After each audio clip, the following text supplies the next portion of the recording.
What is going on YouTube? So today I'm going to do a video on my Cadillac CTS-V Generation 2. 5 things I love and 5 things I hate. And to be honest with you, there's so many things right with this car, it's hard finding any flaws. So the 5 things I hate are just me really nitpicking. And I'm going to try to keep this as relatable as I can, because I know I have the sedan and I have an automatic. And of course there's a coupe and a wagon versions and a manual transmission version of these cars. So I'm going to try to keep it pretty much all relatable to every single V variant and transmission option out there. So most of my annoyances is basically what I should say that my 5 things are that I hate are pretty much all electronic and interior. So we'll go ahead and jump inside. Okay, so now that we're inside, and this is one thing I actually do, I hate this. It's not an annoyance, I really do hate this. It's this electronic parking brake right here. I have it engaged right now, and to disengage it, and this is something I can't stand, you can't disengage it with the car with the key off. So watch, nothing. So if you turn the key on, you gotta press in the foot brake, and then you can hear it make a whirl sound in the rear.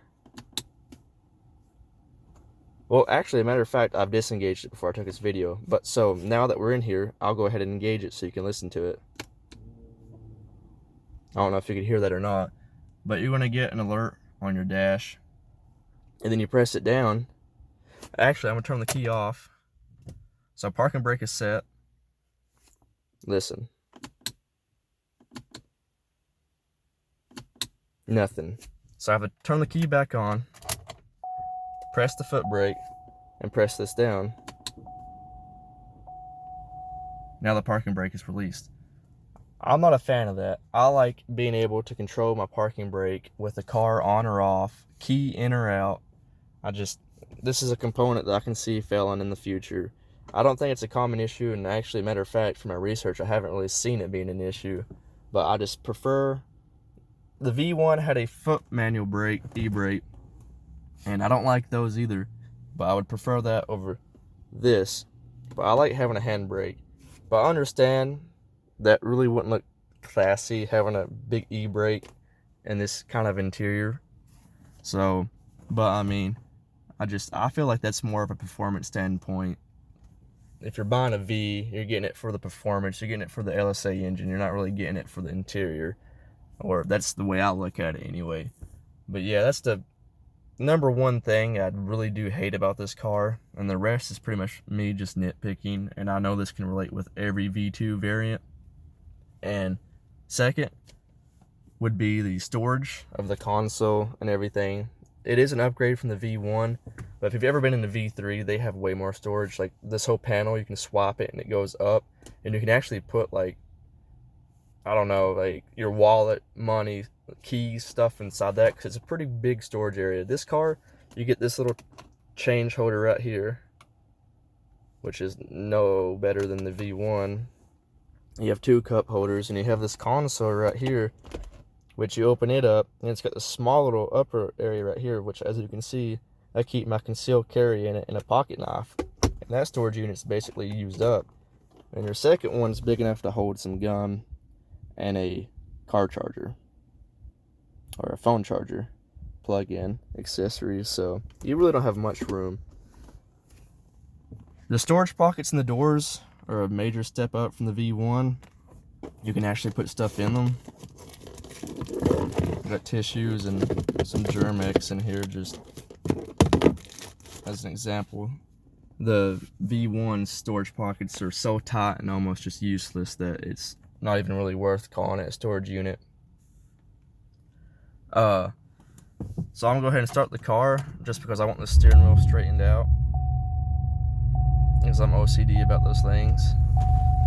So one thing I will have to say that the V1 has over the V2 is the dash layout.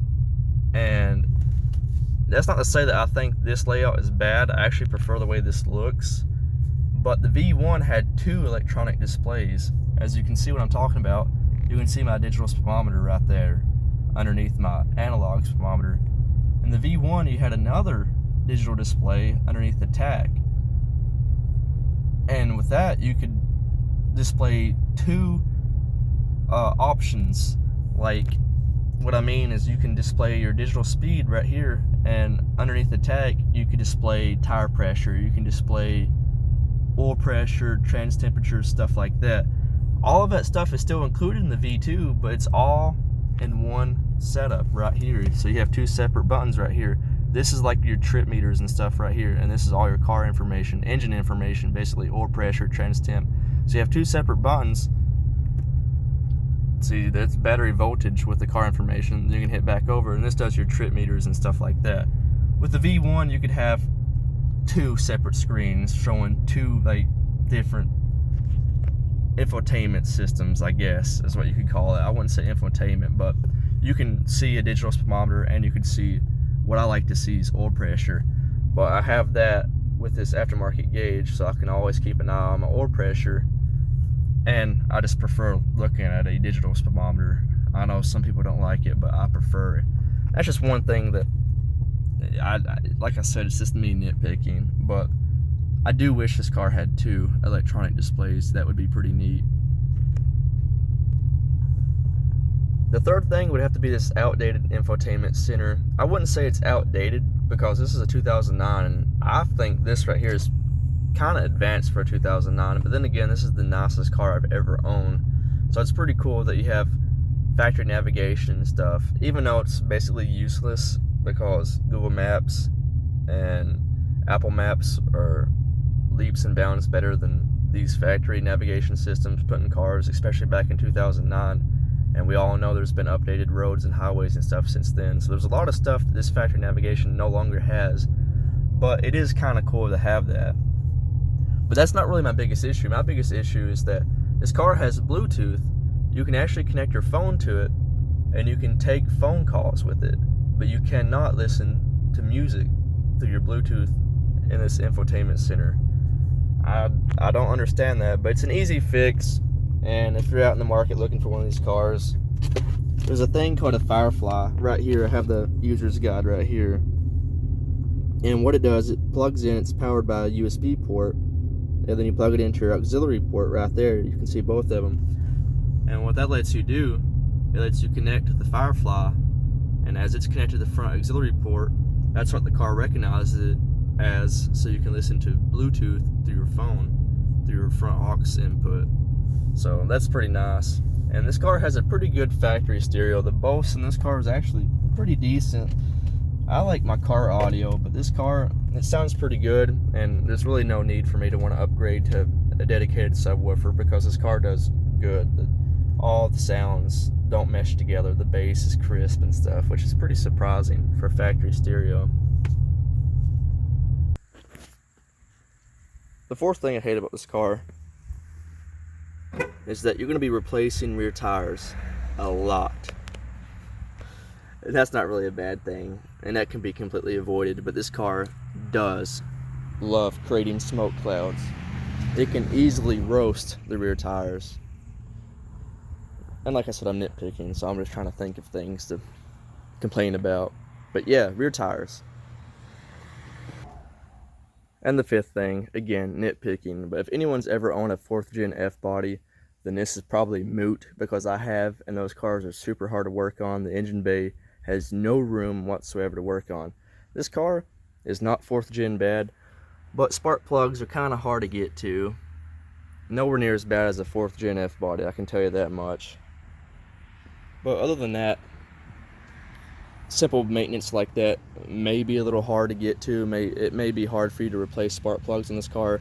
But with a swivel socket and ratchet, a good ratchet, it's really not an issue. So I really wouldn't stress too much about that. Like I said, I'm just nitpicking, and that's the only fifth thing I could really find. And like I said, I'm trying to keep this relatable. I can complain about the paddle shifters and the automatic, but 6-speed manual guys won't even relate with that at all. But again, the paddle shifters, this is not a dual clutch transmission, so don't expect them to be lightning fast. And that's something I really don't complain about. Most of the time, people just manually shift these cars to the gear they want, and either they have it programmed that way they can lock it in second gear and floor it, and the car will start upshifting automatically, or people will tap these cars. So it's a win-win. You basically just want to downshift the car when you want it to downshift for a roll race or something, and then the rest of it, you're better off putting it in automatic mode and letting it shift for you. So the paddle shifters really, even if you were to use them, aren't that effective. But anyways, I'm going to close the hood and start with the 5 things we all love about the CTS-V. So obviously, number 1 is the looks. I don't think there's a bad angle on these cars, which mine's lowered and has ground effects and it's been murdered out. All the chrome's been removed, but even factory, they look great. The chrome still looks good on them. The ride height's a little high, but every new car nowadays, everyone, you know, if you want to lower a car, you put springs or coilovers on them, but that's just going down a different rabbit hole. But anyway, just the rear of the car, the side profile of the car, there's not a bad angle on these cars. And what I really love is looking at it from the rear or the front and down the side. It's how this car has a little bit of a flare to it. Kind of looks like a wide body kit or something. I don't know, I just love that. But I love the bulge in the hood. The front end's so aggressive. I think the V1's a beautiful car, and the V2 just kind of knocks it up another notch. I like the way the V3s look too, but I'm partial to the V2. It just looks more aggressive. The V3 is kind of has softer edges, if that makes sense. The V1 and the V2 have really aggressive, sharp angles and lines, and I think it just looks just aggressive. Number 2 is the exhaust. And a factory stock CTS-V, they're pretty quiet, but I don't know if you can even find a CTS-V with stock exhaust anymore. But number 2 is the sound.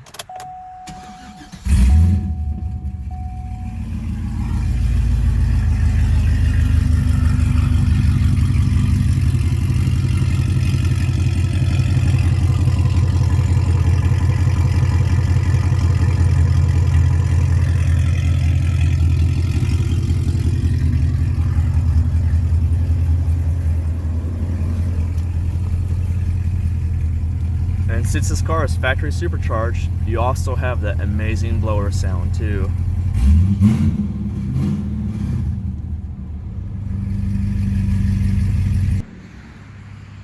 The third thing I love about this car, it's a sedan, and look at all this room you have. Of course, with the coupe, you're not going to have any of this. You're going to have back seats that are cramped, but the sedans and the wagons are both extremely roomy cars. A sedan, look at the trunk room. The V1 has the same kind of trunk setup right here. You have this panel right here. If I can pan this out, and you can I keep tools, a 4-way, just little stuff like that if I ever have trouble on the side of the road or something. We have all that right there, and still plenty of room to put all kinds of other luggage and stuff. I just love that. You have so much room. And the car is comfortable too. The interior is really nice on these cars. But yeah, number 3, easily the interior and cargo space. Number 4 is the platform. This is an LSA engine, which is a factory boosted, pretty much an LS3. It's a beefed up LS3. But the aftermarket support and the ease of upgrading these engines and getting more power out of them is just so awesome. The LS engine is, you know, basically the holy grail of V8 engines. Parts are everywhere, super cheap. You have so many different forums and Facebook groups, buy, sell, trade, classified groups for parts and everything. The sky's the limit when it comes to an LS motor. And of course, having one from the factory is amazing. It just blows my mind looking at a car that looks this good, and then you have one of the world's best engines in it, and it's factory supercharged too. Just a major win. And the 5th and final thing I love about this car is the attention that you get in it. If you want to be seen, this is definitely the car that you want to drive, because everyone knows what a CTS-V is. Back in the day, this car was kind of a sleeper, but now it's a known fact that CTS-Vs, people know exactly what that is. Supercharged LS motor car, sedan, wagon, coupe, whatever. But you cannot go to a gas station without somebody coming up to you and asking you about this car. But then, you know, that's a double-edged sword in its own too, because some people don't want attention, and you also get a lot of riffraff too. You get people wanting you to do burnouts, and they want you to spin the tires and stuff like that. So if you love attention and you love peeling out everywhere you go, and you like getting thumbs up and stuff like that, then this is definitely the car for you. So yeah, the fifth thing I love about it, and I mean, if a looks and a sound and everything don't sell you, then I really don't know what else to tell you. But the fifth thing's attention, and that's just because look at it. And I have my cutouts open, so it gets attention a mile away before I even pull into places. So yeah, that's 5 things I hate and love about my Cadillac CTS-V Generation 2 sedan. Thanks for watching.